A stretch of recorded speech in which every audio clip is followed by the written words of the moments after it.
Bueno, pues desde luego Donald Trump, que tiene muy claro cuál es su objetivo, también quiere negociar cuanto antes con Vladimir Putin. El Kremlin decía que estaba abierto a negociaciones en este sentido, pero parece que va para largo. Mientras tanto, la tensión sigue incrementándose en Ucrania. Ayer dábamos cuenta de este ataque masivo, desde este mayor ataque desde el inicio de la guerra. Ya hemos visto una respuesta limitada por parte de Rusia, de nuevo con ataques a infraestructuras energéticas.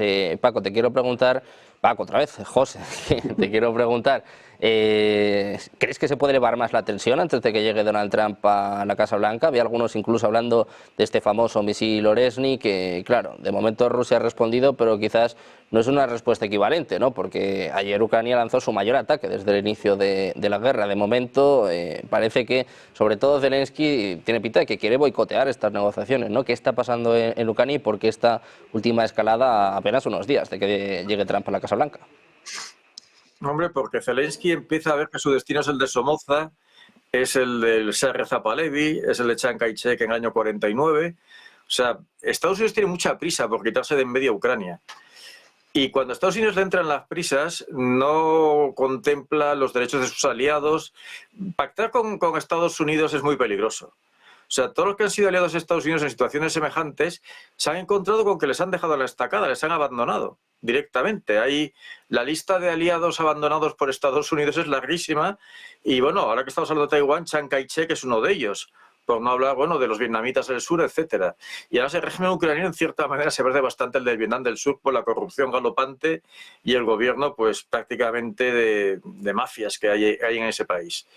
Pero bueno, dejando aparte estas historias, evidentemente las prisas siempre son muy malas consejeras, pero como Estados Unidos ya ha hecho caja, y recordemos que Estados Unidos ha hecho mucho dinero con Ucrania. La guerra de Ucrania ha servido para tener como un mercado reservado a Europa. Ahora mismo Europa es un país americano, un continente americano dependiente, además con una élite política que es incapaz de pensar por cuenta de una Europa independiente. Es decir, ningún dirigente europeo piensa en salirse de la alianza con Estados Unidos, aunque resulte perjudicial. Y bueno, pues con semejantes dirigentes y con semejantes resultados económicos, América ya ha hecho caja. Es decir, ya ha hecho todo el dinero que podía hacer y ahora lo único que puede obtener son pérdidas. Con lo cual, las prisas por dejar a un país que, bueno, recordemos que los misiles que han lanzado hoy esta noche los ucranianos contra Rusia, contra la zona de Briansk, que es prácticamente la frontera, la zona fronteriza, no se pueden comparar con de vez en cuando sueltan los rusos les sueltan 100, o les sueltan 80, o les sueltan 70, y les sueltan 6 de aquí, 5 de allá, y sobre todo drones. Entonces, bueno, incluso este ataque, que es el más numeroso, palidece respecto, bueno, a la respuesta rusa. Basta contar misiles de un lado y de otro, y sobre todo, bueno, pues, por ejemplo, en septiembre soltaron, creo que fueron en una semana, no sé si llegaron casi a 200 misiles, no recuerdo bien la cifra. Un ataque fue de unos 100 y el otro iba de 50, 70 o por ahí, y fueron eso en el espacio de una semana. Entonces, bueno, lo que Ucrania puede hacer con sus misiles es muy limitado, muy, muy limitado. Puede, pues eso, caer un dron sobre un edificio de apartamentos en Kazán, estas cosas que hacen ellos, alguna refinería que vuele por los aires, pero estamos hablando de un país gigante. O sea, es que yo muchas veces siempre se lo digo cuando hablo de estos temas, pongámonos, o sea, asumamos lo que es el mapa de Rusia y lo que son las distancias de ese país y los recursos. Soy un poco pesado diciendo eso, pero es que los datos, las dimensiones, la riqueza mineral, económica, etcétera, es sencillamente abrumadora. Ucrania, si no estuviera Rusia, Ucrania sería el país más grande de Europa y es un país chiquitín comparado con Rusia. Por eso digo que yo creo que la gente no calibra muy bien con quién nos estamos metiendo y bueno, evidentemente la aventura ha llegado al final. Y recordemos que Rusia no está poniendo toda la carne en el asador, ni muchísimo menos. O sea, la mayor parte del ejército ruso no está en Ucrania. Y algunas unidades de élite ni siquiera se han movido de las zonas que estaban puestas en el año 2022. Entonces, bueno, pensemos que Ucrania hace lo que puede, que es muy poquito, para intentar intensificar el conflicto. Pero si la tensión crece, no va a ser por Ucrania, si la tensión crece es por Estados Unidos, por Gran Bretaña y por una cosa que se está insinuando ahora por Polonia, que sí que puede ser muy grave, que es bloquear el mar Báltico. ya el ministro de Exteriores polaco habló de bloquear el mar Báltico para evitar el boicot a los cables submarinos por parte de presuntos barcos rusos o chinos, y el boicot del Báltico y el cerco de Kaliningrado, del Oblast de Kaliningrado, la antigua Königsberg, eso sí que puede ser un casus belli.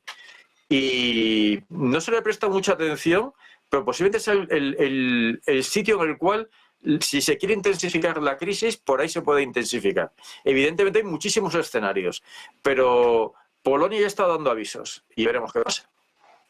Bueno, pues veremos qué pasa con Polonia. Hoy precisamente estaba allí Volodymyr Zelensky reuniéndose con Donald Tusk, con Andrzej Duda, hablando pues, de cómo está el conflicto en Ucrania y además alcanzando un acuerdo histórico con Polonia. Javier, te quiero preguntar por esta misma cuestión, esta última escalada que hemos visto con el ataque por parte de Ucrania, la respuesta hoy de Rusia con ataques a infraestructuras energéticas. ¿En qué punto está el conflicto y por qué estamos viendo esta tensión justo a unos días de que llegue Donald Trump a la Casa Blanca, ¿no? Muchos pensaban que iba a ser la solución, pero de momento estamos viendo ataques masivos prácticamente día a día.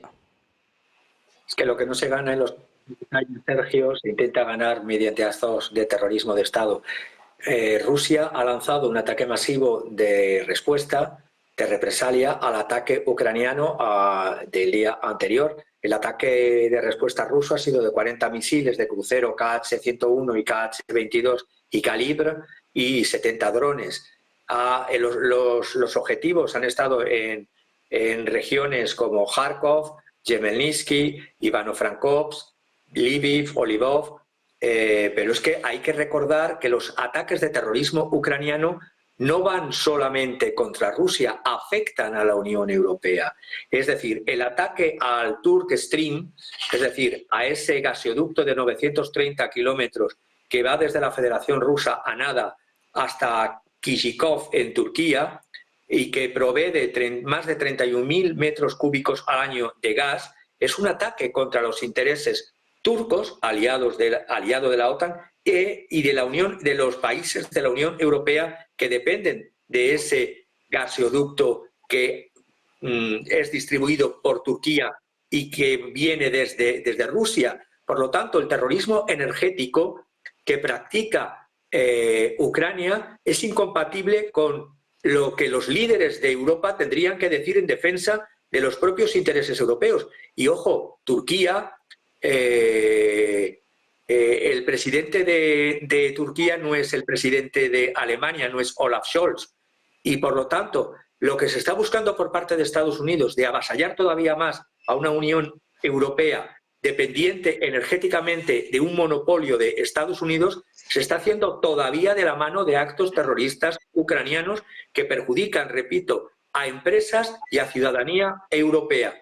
Por lo tanto, este oleoducto ruso-turco, que ya tuvo 2 intentos en el año 2022 de sabotaje, lo ha tenido un tercero ahora, hace unos días, y luego, por otra parte, se habla de deseos de paz, pero se licitan o se publicitan, mejor dicho, a través de web. Hoy estaba viendo una web que es ildu.com, ildu.com, donde la Legión Internacional, la llamada Legión Internacional de Defensa Territorial de Ucrania, con número de teléfono y con un email, convocan a los ciudadanos europeos de 18 a 60 años, sin antecedentes penales, sin enfermedades crónicas, en forma física, que por sus propios medios puedan acudir a Ucrania para que tengan una experiencia militar, si no la han tenido ya, y una experiencia de combate, si no la han tenido ya, a cambio de $550 al mes.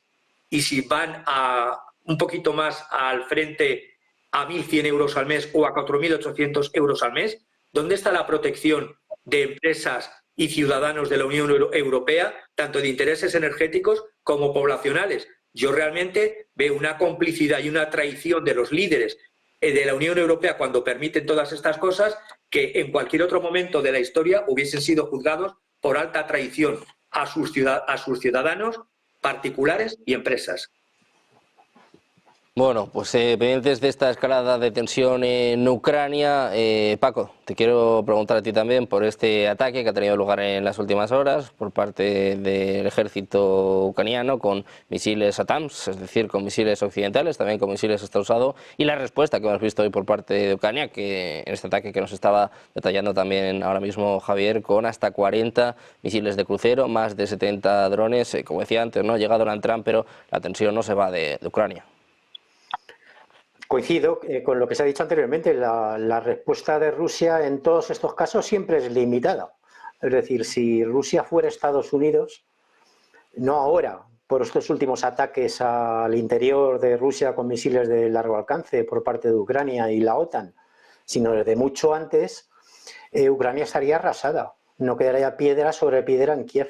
Rusia no se ha planteado esto como una guerra de agresión o de exterminio frente al enemigo, como es el caso de Estados Unidos en otros conflictos bélicos, ¿no? Demos un repaso a Yugoslavia, a Libia, a Afganistán, a Siria, como ha acabado Siria, Irak, etcétera, ¿no?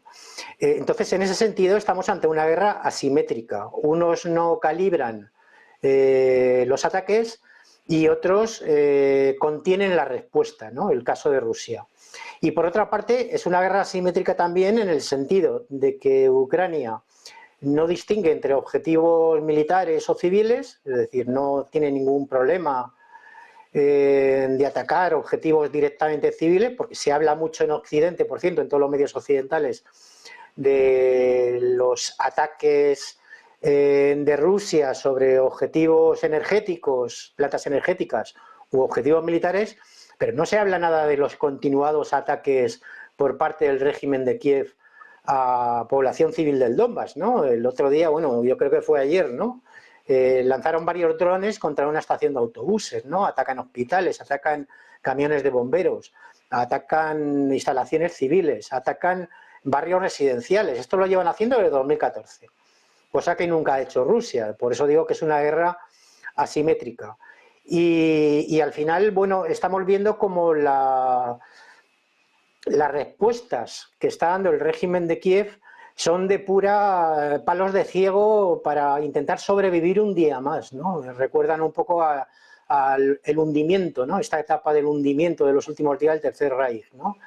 Que intentan a toda costa frenar al enemigo con promesas vacuas o con nuevas armas, etcétera, y no son conscientes de la realidad, viven en una burbuja. La realidad es que están perdiendo la guerra y que están acabando con toda una generación y que han acabado además con Ucrania como país, ¿no?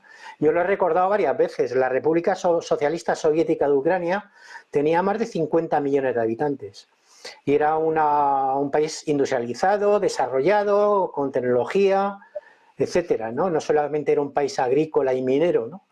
¿Qué es Ucrania ahora mismo? Yo creo que no sobrepasa mucho los 30 millones de habitantes, si llega. Y bueno, pues ha habido una especie de huida, ¿no? de estampida de gran parte de la población. No olvidemos además que la mayoría de los refugiados ucranianos al principio del conflicto se fueron a Rusia, ¿no? Y por no hablar de los que hay también en países como España, Alemania, Francia, y que no quieren volver mientras no acabe esta guerra, ¿no? Es decir, han acabado con la viabilidad de Ucrania como país, ¿no? Y no solamente por el curso de la guerra, porque la estén perdiendo, sino por sus propias decisiones, ¿no? Y están acabando con toda una generación, ¿no? Incluso están hablando de rebajar la edad de llamamiento a filas, ¿no? ¿Qué es lo que pretenden, ¿no? Ya se ha dicho antes, ¿no? Por parte de José, que las cuantiosas bajas que supone cada decisión, ¿no? del Estado Mayor ucraniano, ¿no? Cuantiosas bajas, mientras que no es el caso de Rusia, ¿no? Y además están planteando una guerra que no van a poder ganar, ¿no? De ninguna manera, y además en un conflicto, en un marco internacional que les es cada vez más desfavorable, porque el régimen de Kiev apostó, como el conjunto de la mayoría de los gobiernos satélites de Estados Unidos, de la Unión Europea, por una continuidad de la administración Biden. Pero claro, han perdido las elecciones en Estados Unidos y las cosas van a cambiar.